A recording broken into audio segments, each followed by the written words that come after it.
Maybe I'll take my glasses off. Yeah, it's okay. Yeah, better. If you can see. I can see. Yeah, you see, don't use. Okay. You can see me clearly? I can see you clearly. Okay.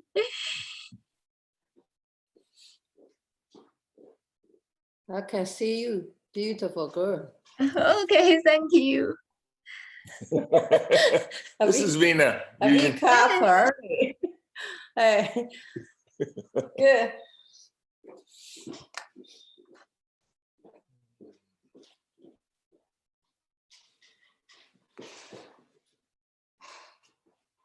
I don't have the light in the back.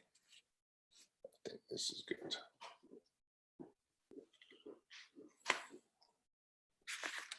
So if people want to see this later,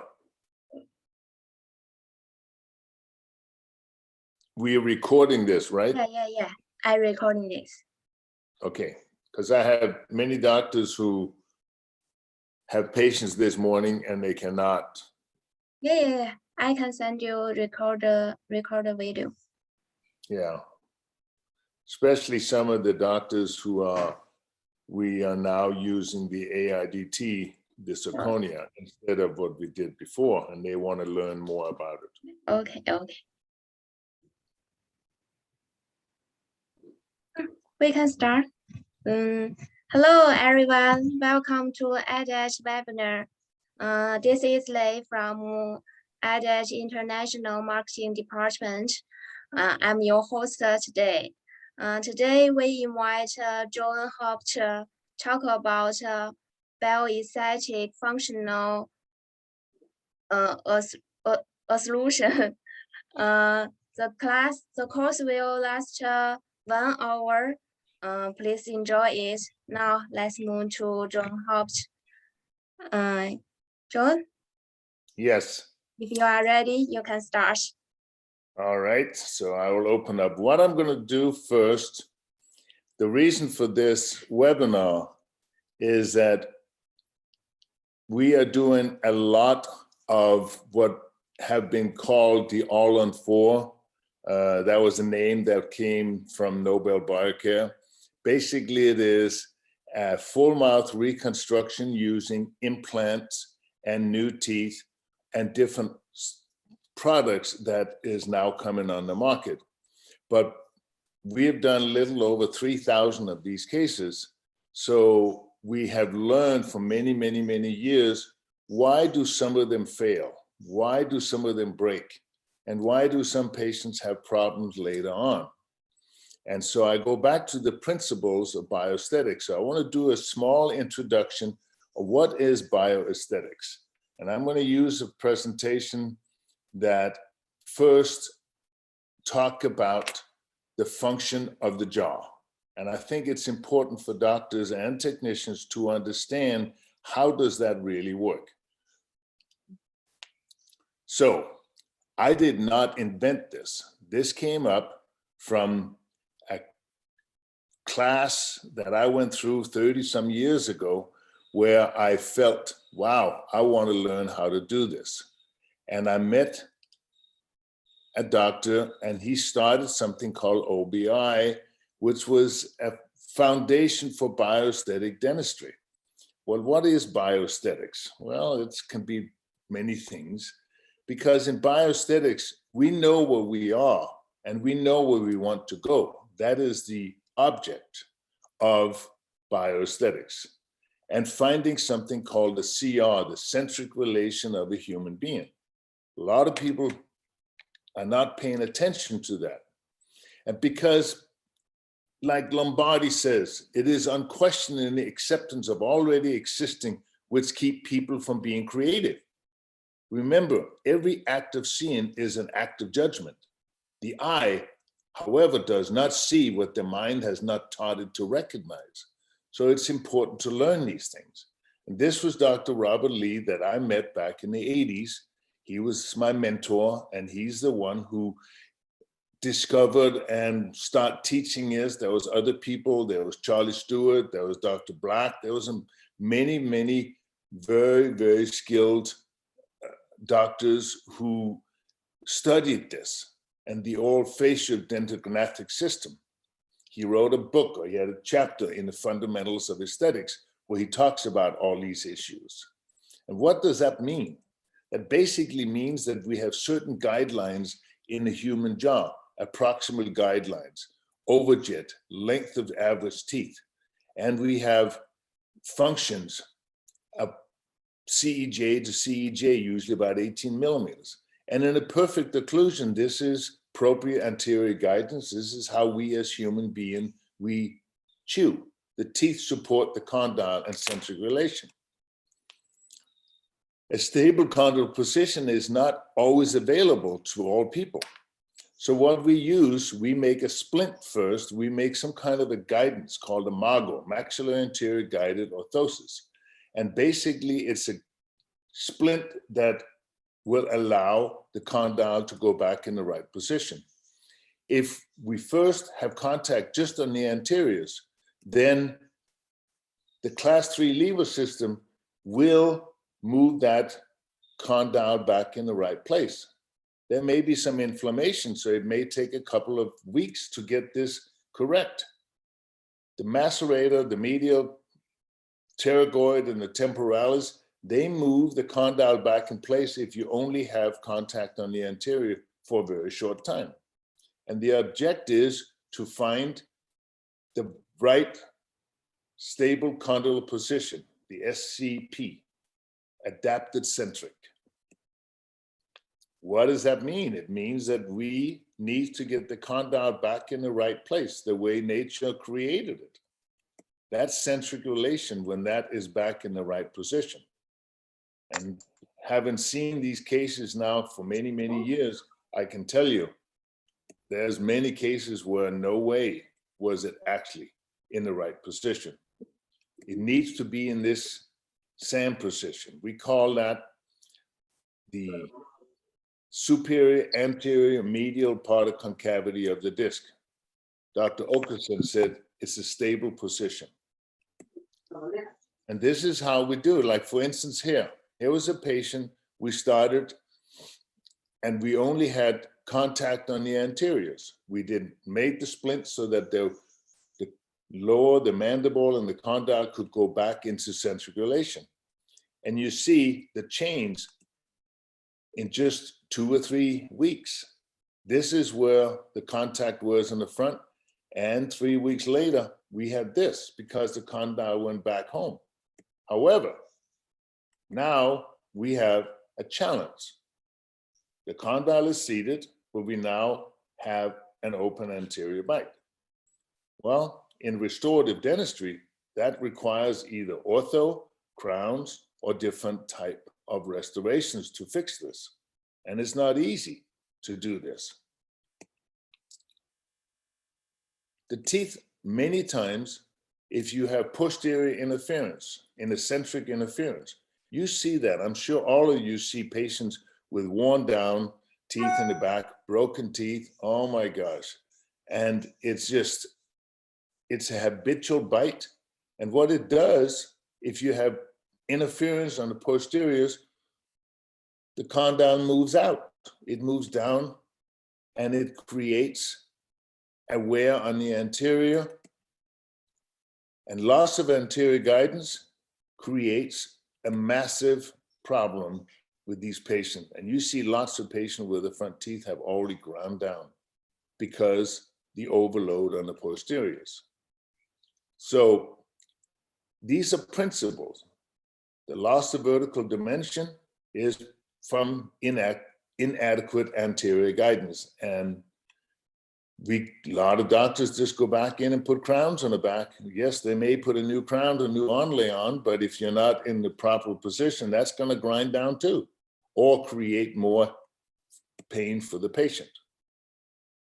And I'm doing here very, very quick analysis of what bioaesthetic functions are.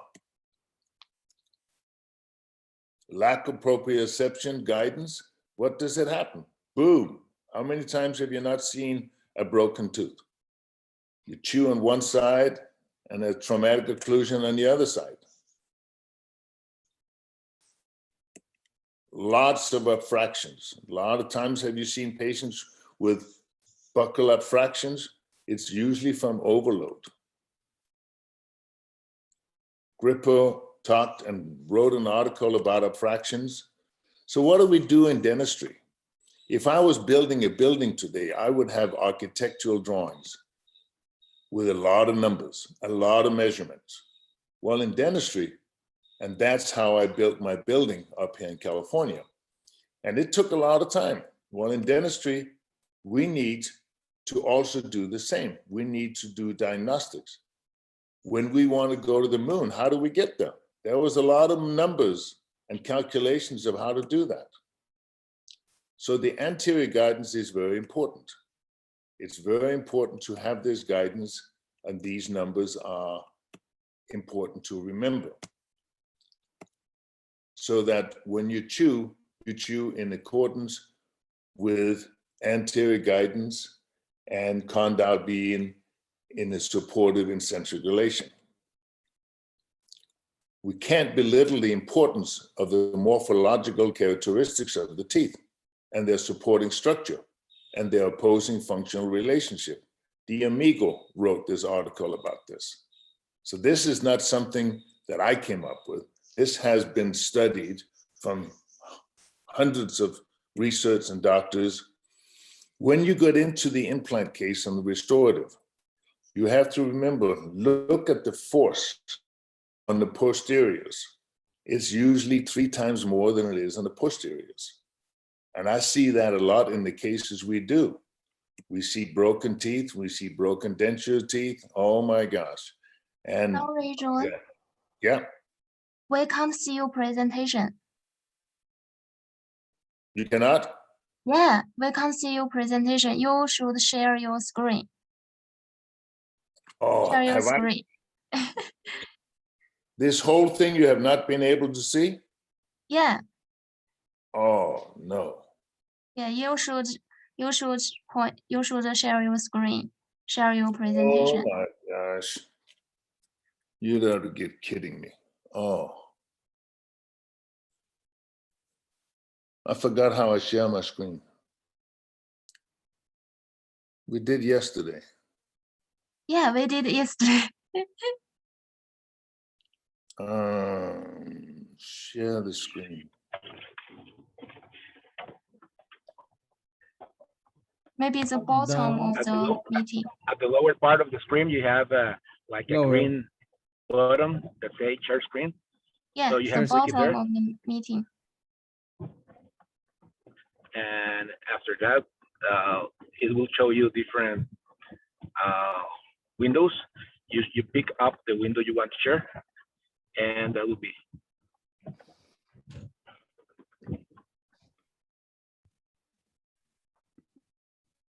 Oh, in the lower right? Yeah. Lower middle. Lower center. Yeah. Participants, chat, and share screen.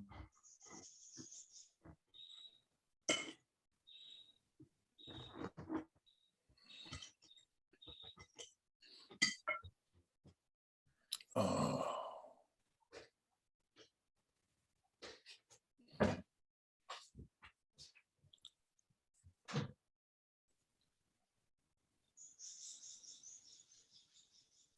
Can you find it? The lower center. The lower center. You should point the share screen.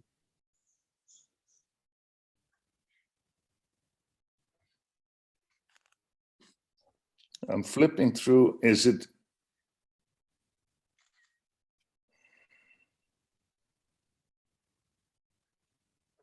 Screen recorder? No. Reading. Screen. We did it yesterday. We did it yesterday. It's not screen recorder. No, it's No, no, not no, no, no. record.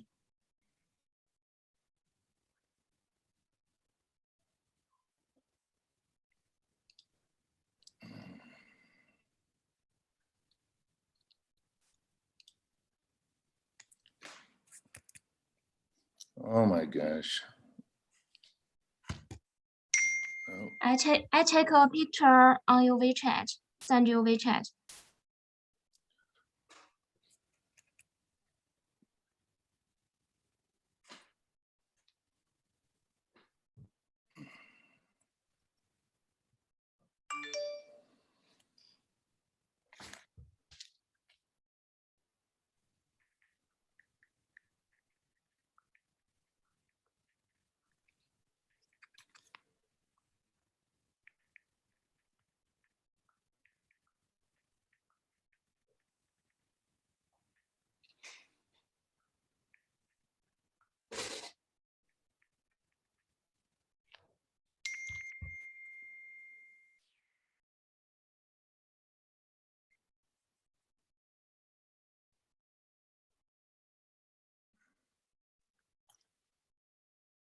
Can you find it? oh shit. I opened my presentation. Stupid. Okay. You Okay. should open your presentation and share your open. Yes, yes, yes. Okay. Okay, it's fine. All right. Okay. Yeah, I Okay. opened up my presentation too fast. Okay. Okay. Okay, go on. You can go on. So now I can open my presentation. See if you can see it. You see it? Yeah, I can see it. Yeah. I can see it. Perfect. So you see this? Yeah. Yeah. Oh my gosh. Sorry. Well, I did a lot of talking. Should have stopped me first. Okay. Yeah. That's right. You can go on. All right. So basically, I was talking about the function, bioaesthetic functions, and what is important in understanding the occlusion. And I did a lot of talking, and in bioaesthetics, what that means is we know where we want to go. We want to find centric relation for the patients. And we have learned that we think we know it, but until you really understand it, you will not ever learn it. Dr. Robert Lee was our mentor who gave us all this information. He wrote books about it. He talked about the certain dimensions of the teeth, how long, what this should be with the overlap. He talked about how the proprioception, the guidance, and the form of the occluded dentin. And this is all dentistry. And we talked a little bit about how to deprogram these patients. We use something called a MAGO, a maxillary anterior guided orthosis. And this MAGO will train the muscles to relax, and it will only have contact on the anterior so that the class 3 lever system will move the condyle back in place. So you have to have a fulcrum on the anterior teeth. Of course, the patient can only wear that 2 or 3 days because it's no function on the back, but it will seat the condyle, it will get it back home.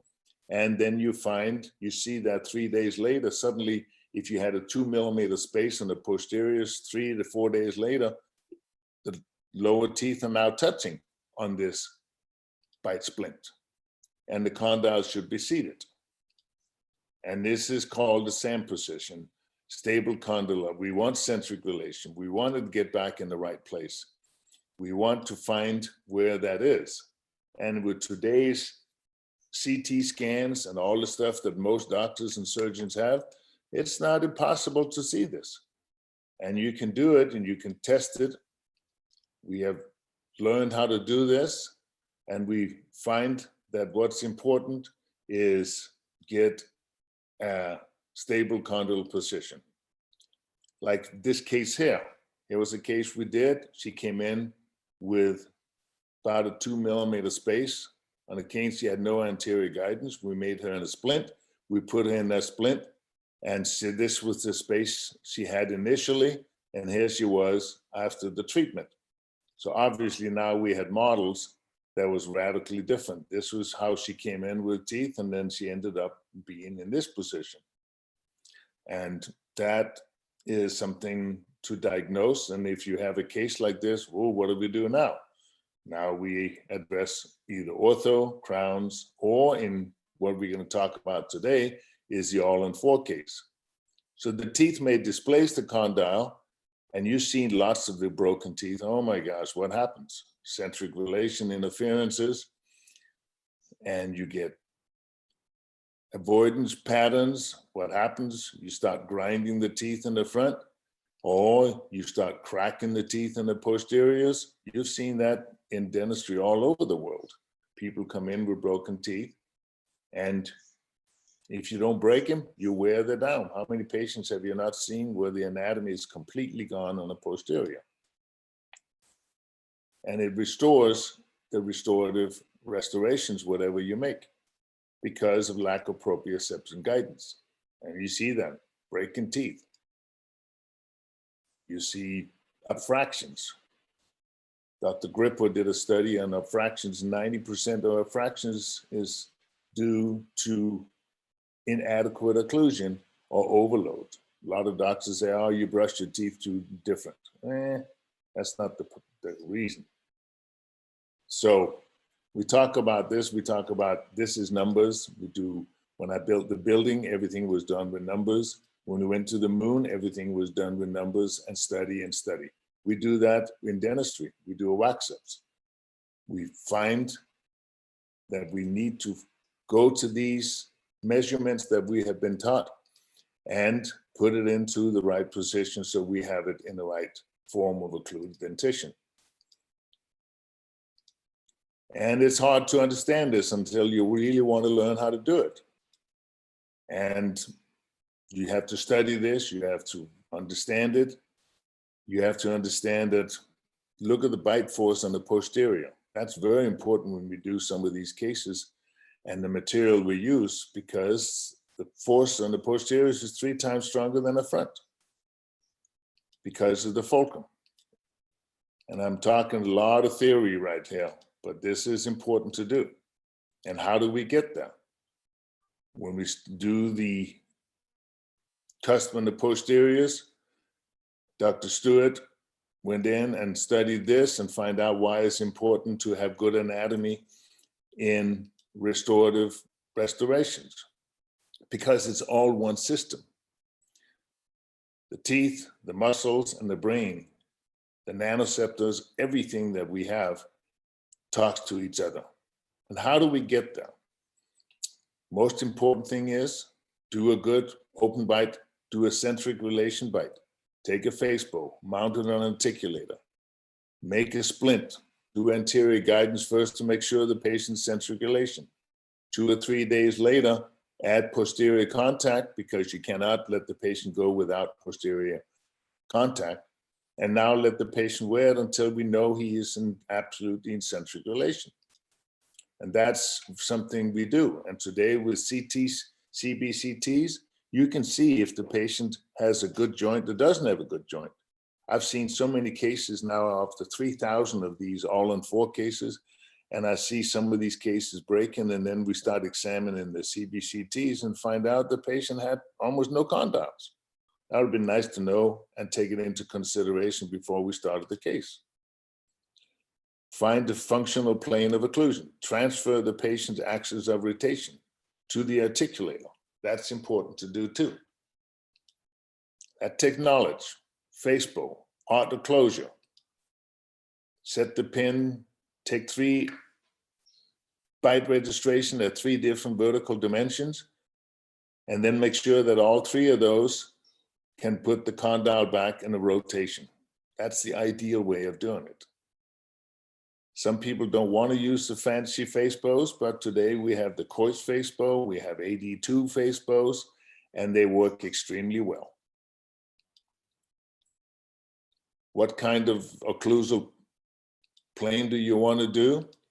Do you want to, some people, some schools measure that you should match to the line of the eyes. Do you want this kind of occlusion? Most human beings don't have eyes that's on the horizon. So you want this kind of occlusal plane? But if you have eyes that's not crooked, do you want this kind of look? I think put teeth on the occlusal, on the horizon, that is parallel to the horizon. That's the ideal way of doing it, especially in the case we're going to see now, where we're going to talk about. Here was the case where we didn't pay attention to it. We made porcelain veneers in this patient, and we thought they looked really good on the model. We put it in the mouth, and the doctor and I looked at it and says, something didn't go to it.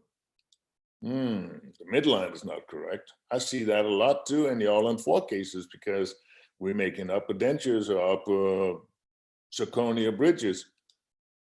What kind of team would do something like this? I did this 30 years ago.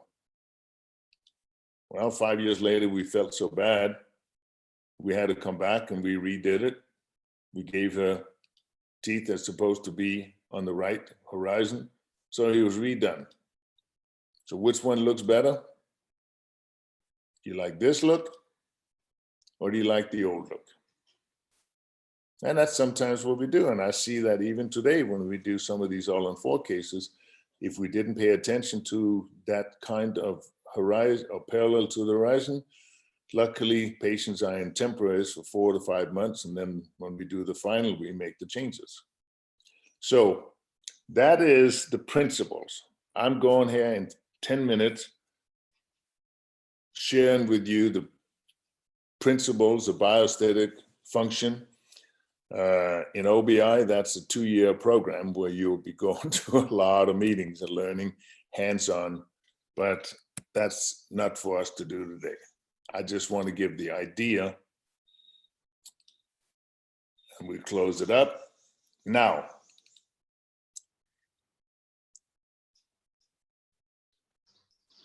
can you see this? Is this? Yes, sir. Okay. So what are we going to do today? We're going to talk about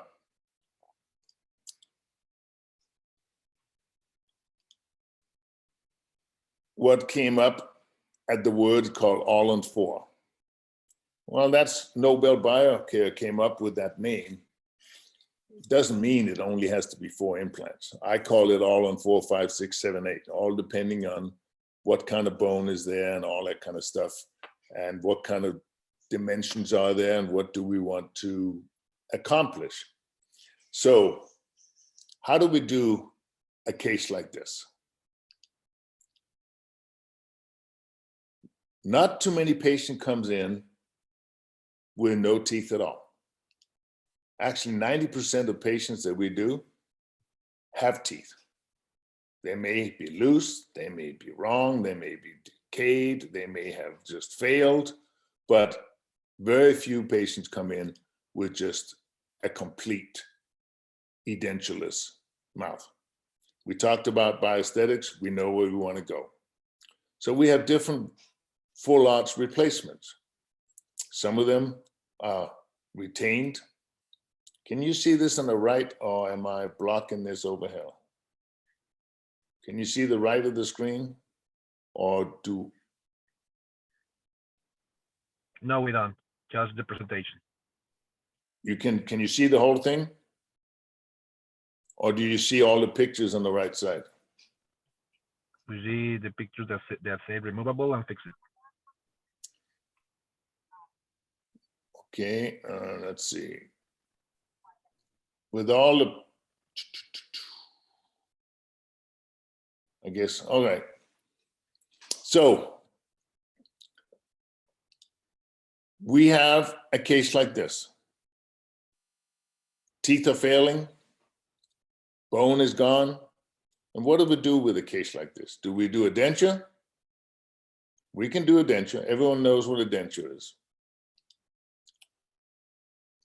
Or we can place 4 implants, and we can put just locators onto the denture. Financially, that is less expensive. It's still removable. The locator dentures that we do, they seem to work pretty well, but it's still a denture. It's still removable.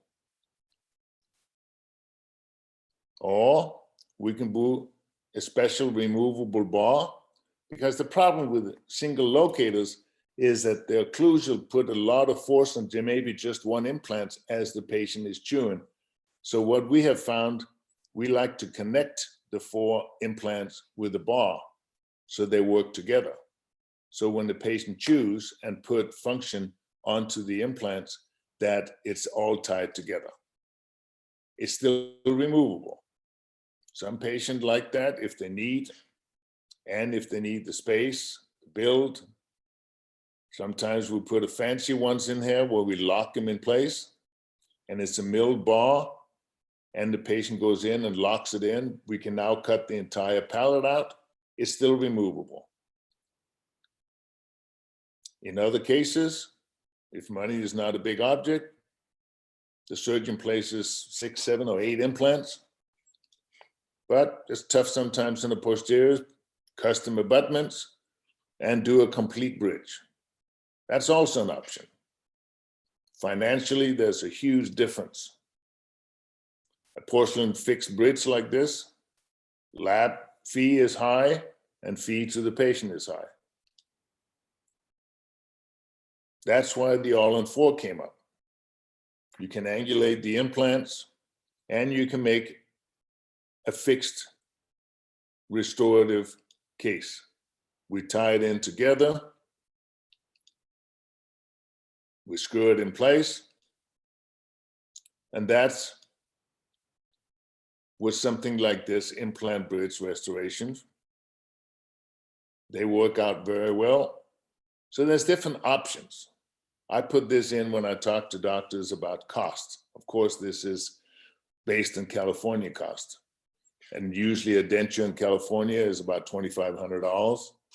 If you want 2 implants and locators, 15, 4 implants, 25. Now we get to the 4 implants and an all-in-4 case between 25 and 30. If you do a complete bridge, like I showed the last case, with custom abutments, the fee to the patient range about $50,000. So that's a huge difference. It's important when we do these all-in-4 cases that we analyze the spread. Where do we put the implants? Do not extend too far posteriorly. There's something called the AP spread. This is ideally placed with 4 implants because you can bring the posteriors back as far as almost the natural teeth were before. But I don't always see this because the sinus and problems with the space.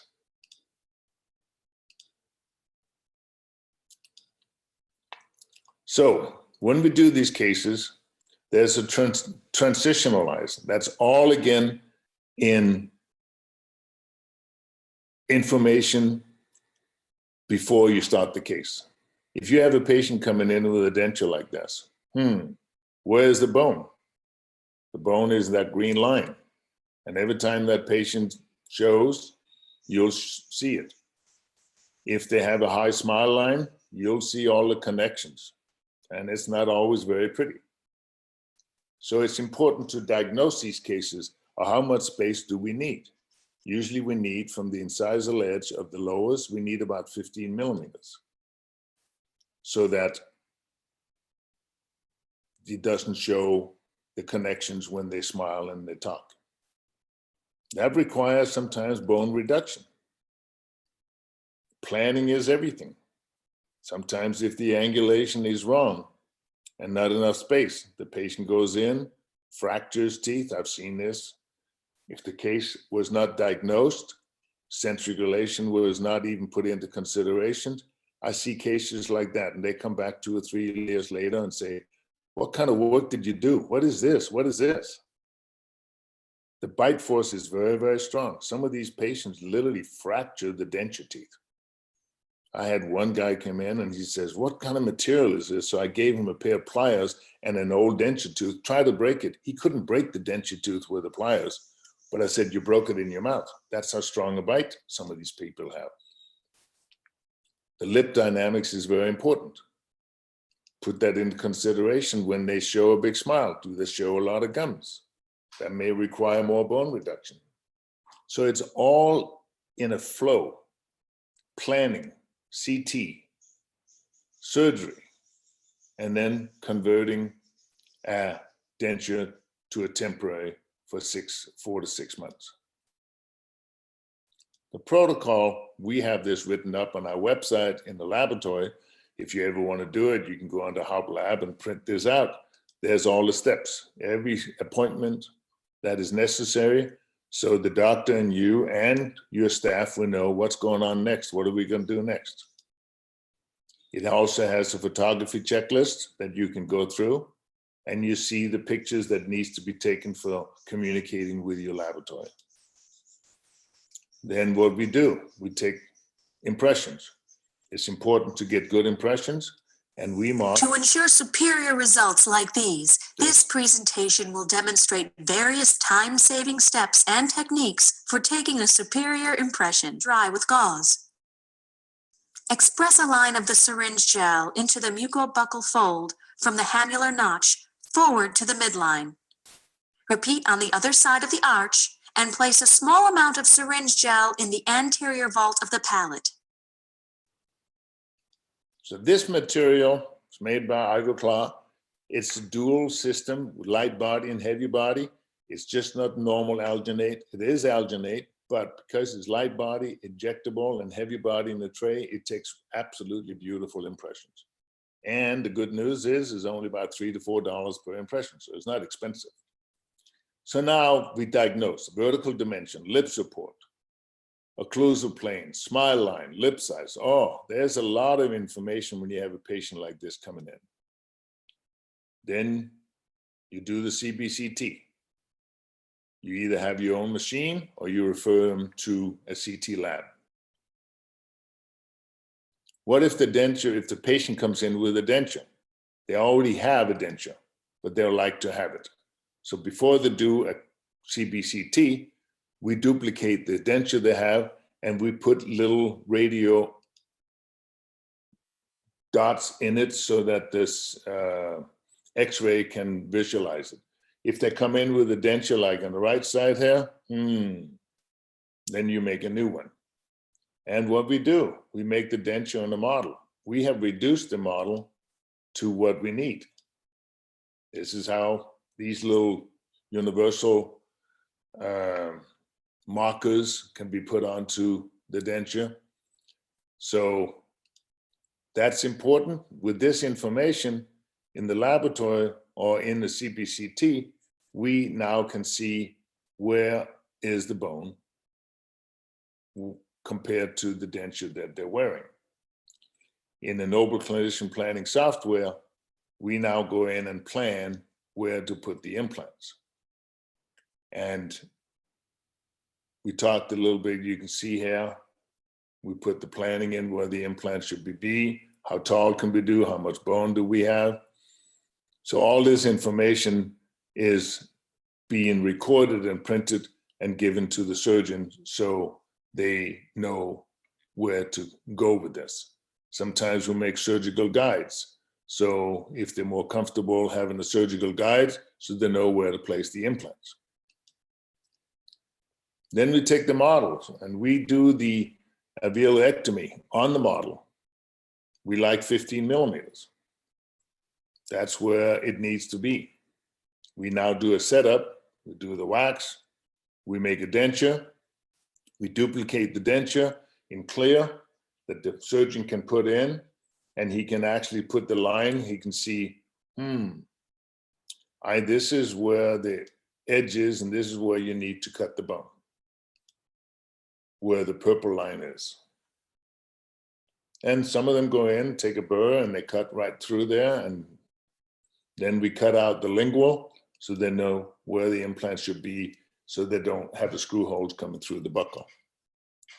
And now they go into the surgery. They do the measurements, and they do that purple line, and they cut the bone. This is how much room we need.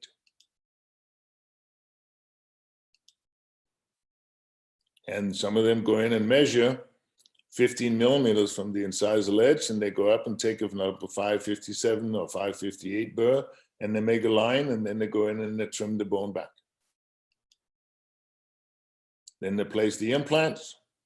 Nobel Biocare has different tools of angulations that you can follow if you want to do it freehand, or you get a surgical guide. So what we do now, we now do a conversion. It's very important when we do the screw access hole. You can see here the implant is put in on an angle.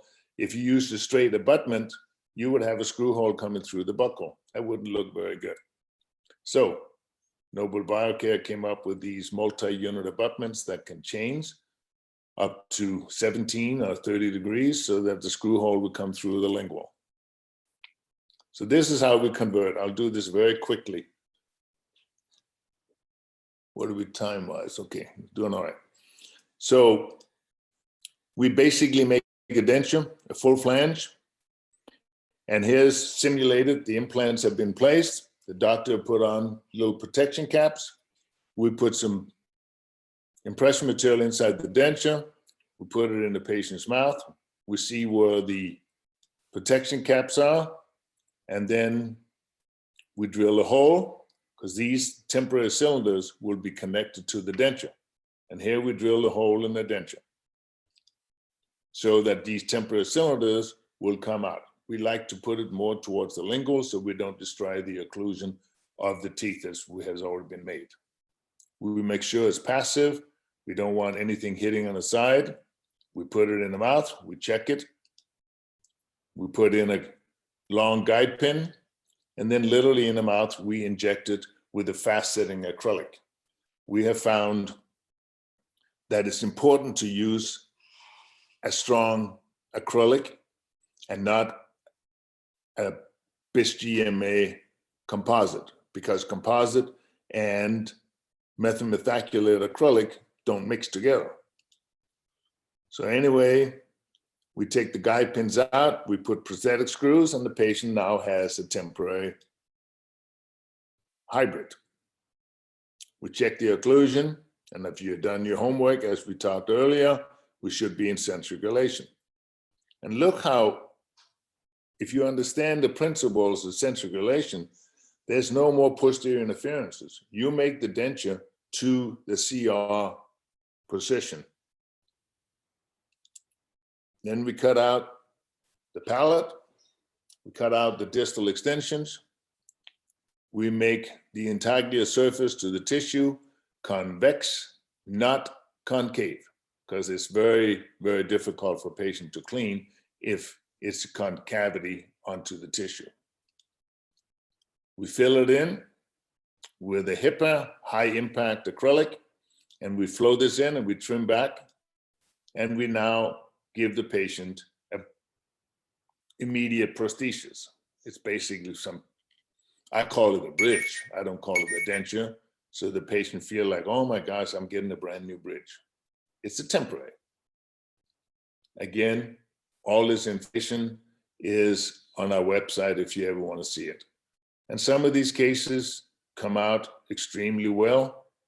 Patients are happy with them, follow the principles, do it correct. When I look at some of these pictures, I look at it, I could have changed a little bit here and a little bit here and a little bit here, but it comes out very well. So they're in this provisional for about 4 to 6 months. Then we see them again, we check the occlusion, we check the hygiene and phonetics. If the The patient comes back, and suddenly you see that all the posterior denture teeth have been almost ground down flat. I've seen this.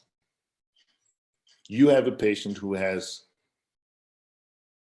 a problem, bruxism, grinding, or maybe was not in centrifugation.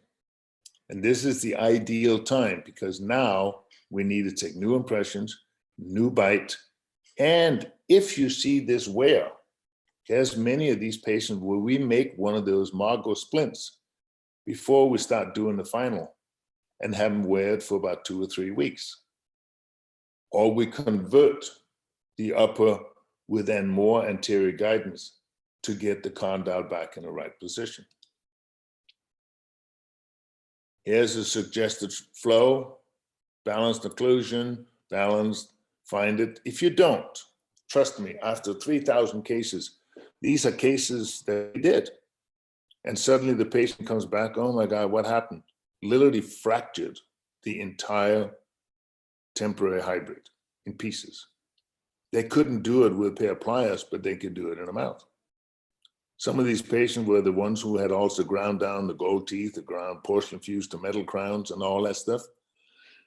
When I see patients like this, we reinforce the temporaries with titanium bars and stuff, but even then, you need to diagnose the bite and not just make it so strong that it will now create problems to the TMJ.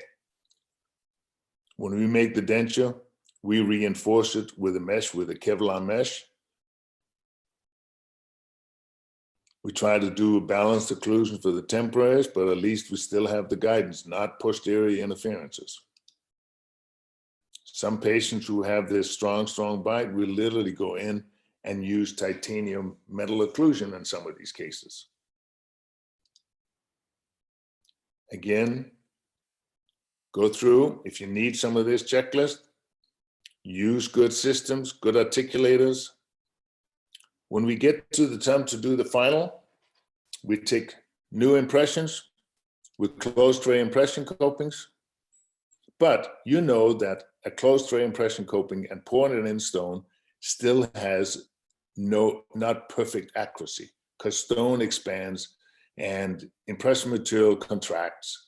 So what we do is we do something called an IVJ impression, impression verification jig. We literally take what we call open tray impression copings, and we fuse them together with this light cure material. We cut between each implant. We place it in the patient's mouth, and then we flow composite the same material into this little 1 millimeter gap and light cure it in the mouth. We now have a verification impression. And then we sometimes put it onto a little box. So if you have to go back and verify that you are exactly in the right position with the implants. Then we inject at the intaglio surface with a light body, and we have made a custom tray. And we now have an impression, and we unscrew the guide pins. We now have an impression that is absolutely perfect because we have eliminated the contraction and expansion of these different materials. We now mount this up on an articulator, and we now do another setup. We set up new teeth, new everything, new acrylic, and we scan that and we send it into, in this case, we send it to Noble Biocare, and they make a titanium reinforcement that literally inside will reinforce this case and connect all the implants. The fit of these bars should be within 5 to 6 microns. That's why it's important to have an absolutely perfect impression. We equilibrate the occlusion, we take it on the function, because these are finals. These are not temporaries. And this is where you put in on the articulator, go through its centrifugation, find all the things that we talked about earlier. So, still after so many cases, what if the patient wants something that is more long-term, maybe more aesthetics? Well, when this first came out, zirconia wasn't invented when we first started doing these cases 30 years ago. But in today's world, zirconia has come and have become prettier and prettier and stronger and stronger. There's zirconia from Japan, there's from Germany, there's from America, they're from South America, and there's all kinds of different zirconia, but they're not all equal. So when you choose your material, it's important that you do a little research of strength, aesthetics, and ease of use, and ease of adjustments, and what do you do with these cases? There's 3 different types. There's a 3Y, 5Y, 4Y, and they have different strength. Like the 3Y, 1200 megapascals. That's similar to a porcelain fused to metal crown. That's very strong, stronger than a natural tooth. Then there's 4Y, it's only 1000. Then there's 5Y, 750. And there's certain dimensions that you have to do the research to find out what kind of restorations are you doing. These 5Ys are usually for single crowns, and they're very pretty. They're multi-layered, sisal, and they look unbelievable. Sometimes, if you want special customized colors, you can do the zirconia bridge and you can layer it with surface porcelain. That works out very well. A lot of our doctors want that because they want special characteristics. When we buy the zirconia from AIDT, they come in a 9-layer from gingival to incisal and become more and more translucent. And the base in this case here is like 1100 megapascals. And the incisal, it has translucency, 57% translucency. It looks like it was hand layered. It's unbelievable. And these have only been out there for a short time. It's up to the laboratory and doctors to do a little research of what do they feel they want to use. Do you polish or do you glaze your zirconia? There's a difference. If you polish the zirconia, it has less of an abrasive to the opposing dentition. And these are factors you can study up on, and I see it, but it requires that you have the right materials. Sintering. Sintering is extremely important. It has to be extremely perfect because that takes the zirconia powder and turns it into cubic zirconia material. Almost like nature did a couple of million years ago when it made diamonds under pressure and heat. And that's the same thing with the sintering. It's very, very important that the heating cycle is perfect according to the material you're using. We have found when we have zirconia break, it's either because we use the wrong sintering cycle for that specific material. And that's important for the laboratory to do the research and understand and learn how to use it. The polishing, I tell you, the material that AIDT makes, came out with these polishing burrs, you can polish it so it looks prettier than actually glaze. And it has less abrasive index according to the opposing dentition. Some of the material that's available today come in, like I said, 5, 3, 5, 7, 9 layer translucency. And then you can stain and glaze these things. And they come with all the different colors. You have to just sit and practice. Here's the colors that AIDT came up with. And sit and play with these and get the colors to what you feel that you can create natural colors. The pink came out here not too long ago, just a couple of months ago. And now you sit there and you have to create the pink. Because when you do an acrylic, they just come in pink. There's no characteristics. And when you give a big smile, people can see that it's an artificial methylmethacrylate pink. But with these new pink porcelains, surface colors, you can sit there and just little play and play. You need pictures of the patients. You need to find out where do we put the characteristics. When we see patients, the patient's been wearing a lower acrylic for about 6 months. Now she wants the zirconia and she wants the lower to match the tissue. We take pictures and use different cameras so we know these are the pink colors that's available. And now it's up to our technicians to sit. Here was a patient that wore the acrylic temporary for 6 months, and then she decided she wanted it to look more natural. You can see that on the right side and see the pink, it doesn't look the same as the tissue. So we took the time, we took pictures, and we went in and measured, and the technician now has to have these pictures on either computer or big printout, so when they sit and custom make the tissue, it looks like nature made or get very close to it. And people like these.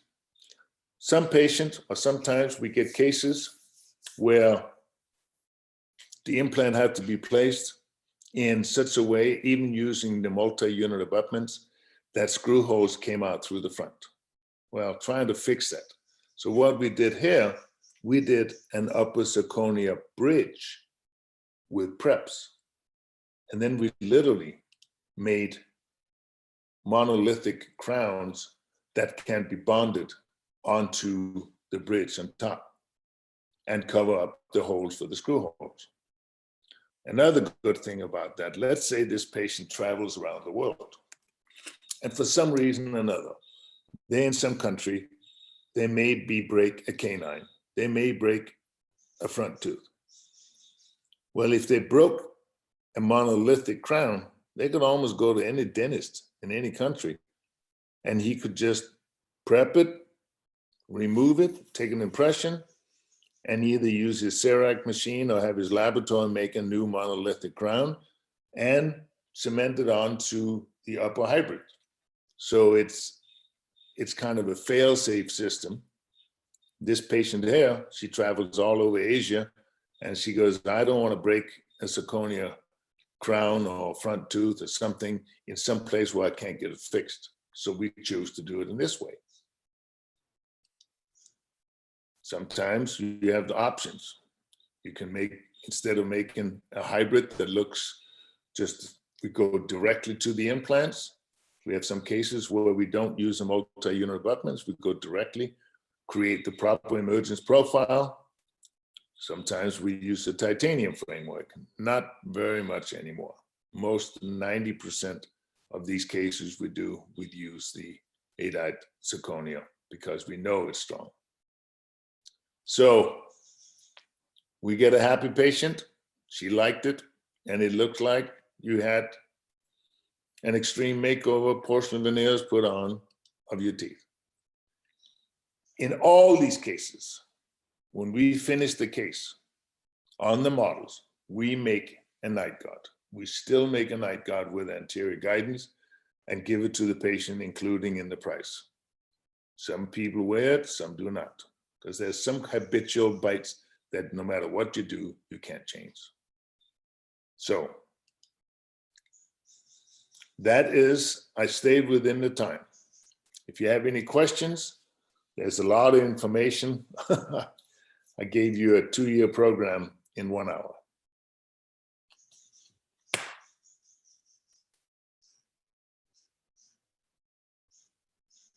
Are you still there?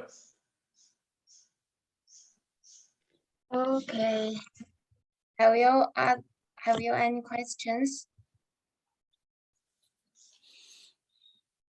John, there is one question on comment area.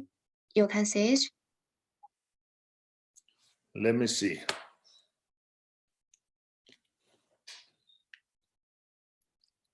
Okay, where do I see the question?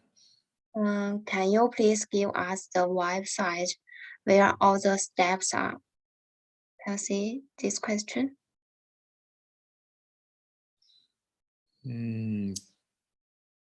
Do I close my presentation? Yeah.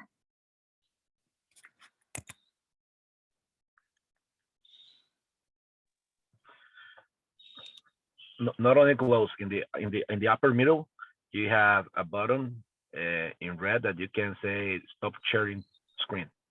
Okay. There we go.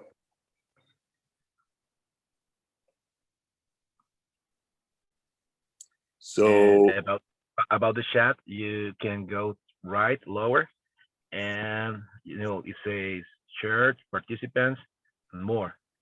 Hit more, and you will find the chat, or at the right side, you have the chat. chat. Okay.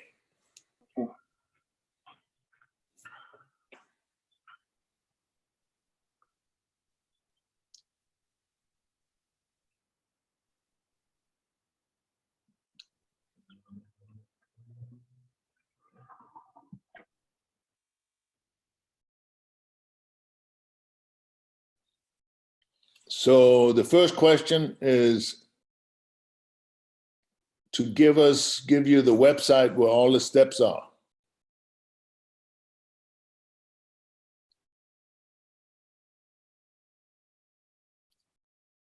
So that website is houplab@yahoo.com. Or you can write just that. Our website is Hauplab, HAUPTLAB. And there on the website are all the different steps that you can print out and read. Does that make sense?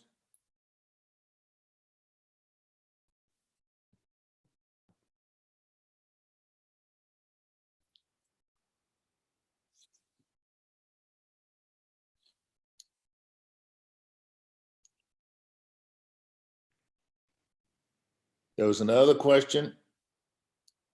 Can you explain the conversion of the immediate denture? The conversion of the immediate denture is basically make a new denture, locate where the implants were placed, drill the holes, and now attach the immediate denture to temporary cylinders that has been screwed onto the multi-unit abutments.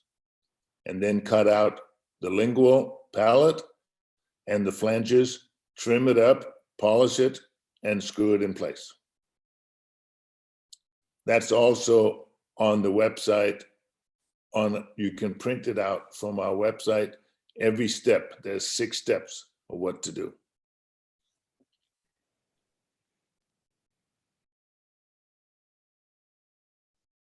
Okay, have your other questions?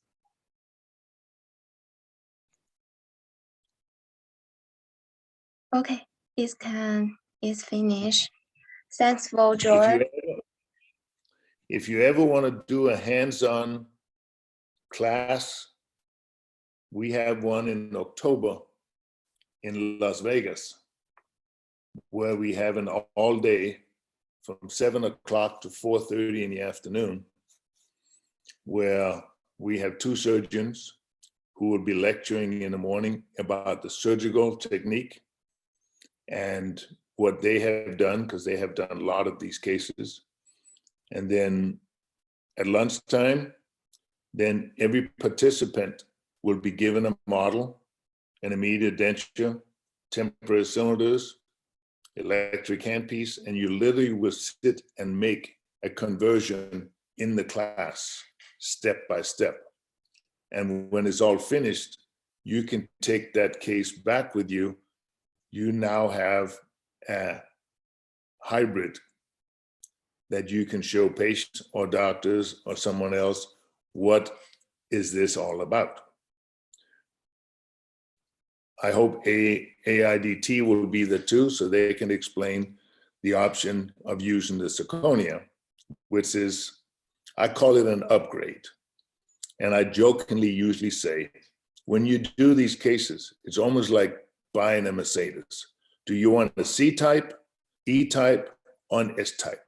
They all have 4 wheels and a steering wheel. And it's up to you, what kind of quality do you want? I know the zirconia is, people say, how long will it last? And then I jokingly say, well, it may be going with you when you leave this world, because it will last a very, very long time. When they say, what about the acrylic? And most of the doctors we work with, we tell the patient it has a 5 to 7 year lifespan. Then the acrylic literally wears down. That's just the way acrylic is. In California, our dental insurance system, they will pay for a new denture every 5 years, because the lifespan of acrylic dentures usually are only about 5 years. They just absorb, stain, taste, color, and break teeth right and left. And I've seen that too. We tell that to the patient. And so financially, some patients, they upgrade in the beginning. Says, okay, in 6 months, I want to go to zirconia. I don't want to put in a denture that I'm going to be fighting with, because 90% of these cases, they always break it on a Friday afternoon before a weekend, and then they have no teeth. I know, I deal with it all the time. Any other questions?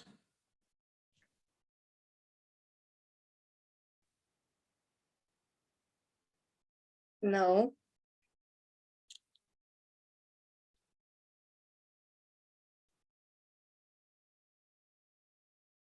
It's a lot of principles. There's a lot of principles. The bioaesthetic, I'm part of a group called OBI, Orgnatic Bioesthetic International. We teach this in Europe, Chile, Mexico, Spain, Poland, and I've been teaching it in Guangzhou and Foshan, and that's my dream to again bring it back to China and catch up on it more. But because of all the virus stuff that took place, we've been kind of sitting here for about a year waiting for it so we can start traveling it again. And if you have people who wants to get into this and learn more about it, I'm excited to share that with you.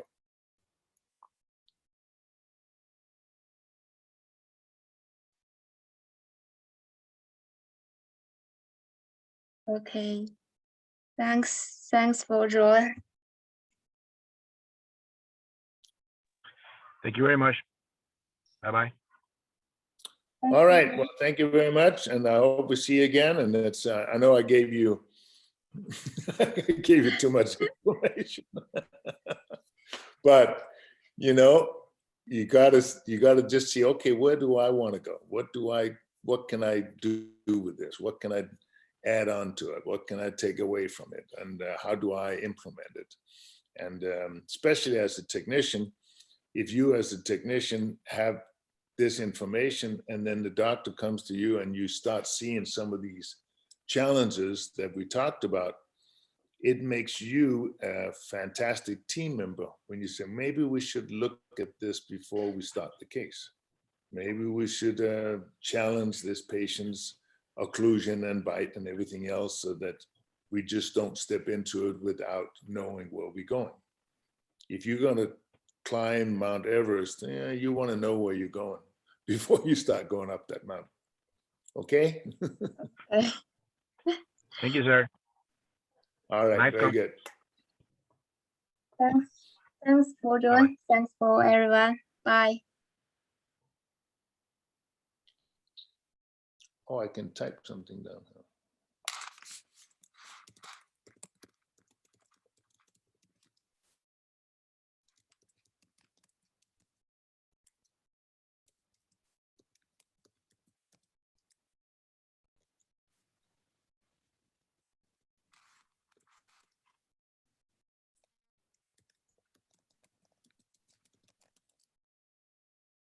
It's perfect course.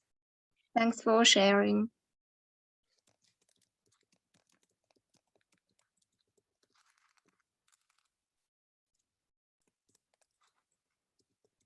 Good. Good. Can you hear me? Okay. If And you ever if you are- need more information, just email me at johnhaupt@yahoo.com. Okay, okay. It's No fine. matter It's where, okay. no matter where I am in the world, I'll get back to you.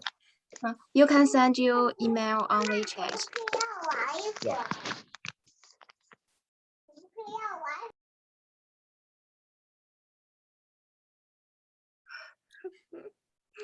All right, I gotta go. I gotta Yeah. go to If help you the are patient. finished, Help the doctor.